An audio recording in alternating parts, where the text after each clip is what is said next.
LinkedIn recently published their most in-demand skills for 2024 based on company postings data, and I want to talk about it.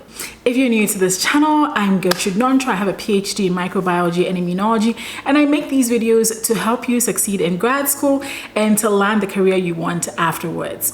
So, recently, LinkedIn released an article where they listed, I think, 10 or 11 skills, most in-demand skills based on company postings.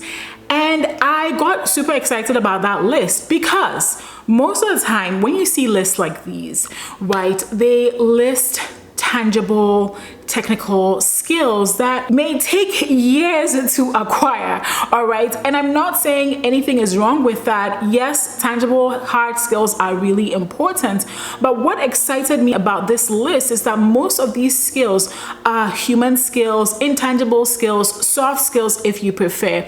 And if you are in graduate school or have finished, then it's very likely that you have or have been exposed to every single one of these skills on this list. As a matter of fact, recently I had done a video talking about career skills that you should develop, and I was so excited because so many of those career skills were on that list. Now, I've had the opportunity to review a lot of resumes from people that have master's degrees and people that have PhDs and are looking, especially people who are looking for jobs outside of academia.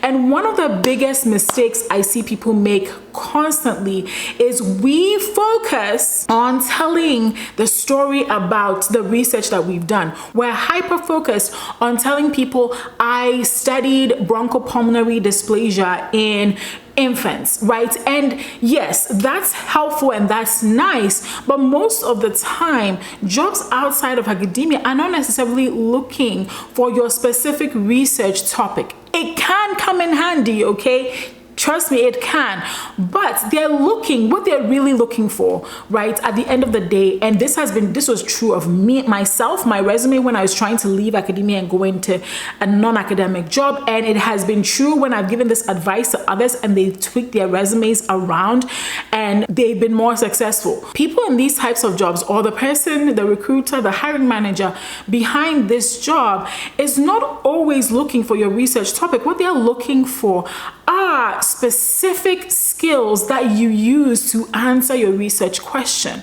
So instead of telling us that you worked on bronchopulmonary dysplasia in infants, which is a topic I worked on during my postdoc, you can tell us the skills you used in studying, the skills and the tools you used in studying that disease. So for instance, in my case, right, I had to do literature review. That's research. So you may want to talk about how you used your research skills to do literature review and to come up with your research question. I had to sell people on my idea, right? And so talking about sales and communication, how I got to convince people that this was a good idea and that I should work on it, right? Storytelling, how did I take the data from my experiments and build that, craft that into a story that eventually got published? This is what you need to be doing all throughout that job application process. And this goes for your resume, this goes for your LinkedIn, this goes for when you go to interviews, right? Academics get so focused and so pigeonholed, and I don't blame us. I don't blame you. I'm not putting blame on you. I'm just saying that this is a habit I've noticed over and over again, that we get so bogged down with trying to impress the other person with our research topic that we forget to actually highlight the skills and the tools that are most relevant to that employer. So this is why I'm always telling people to take your time to read a job description. If you take your time to read the job description, you will find out what skills they're expecting you to have. And then you can frame your resume in that context.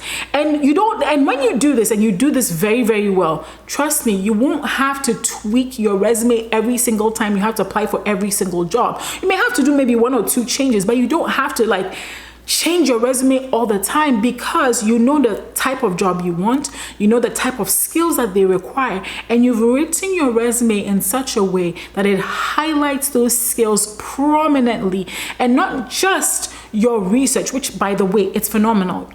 They're phenomenal. But again, your data analysis skills, the data analysis tools you use, R or Python, your communication skills, highlight those. So many of us who go to graduate school, we already have these skills, but we may be selling ourselves short. Stop selling yourself short, okay? Now, somebody had asked me the question, well, if I don't have some of these skills, where can I go to learn them? There are platforms like Skillshare, Udemy, Coursera, even YouTube.